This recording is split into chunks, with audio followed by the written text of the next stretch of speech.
What other photo opportunities involving risking life and limb to capture that all-important selfie?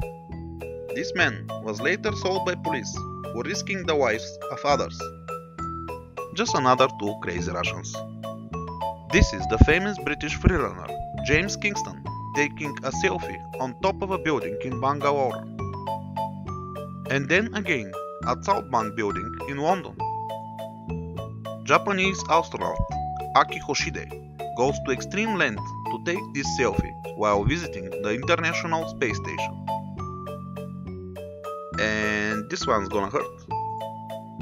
A Danish fighter pilot takes a selfie mid-air. Happy smile at the biggest in the world, Christ the Redeemer statue in Rio, Brazil.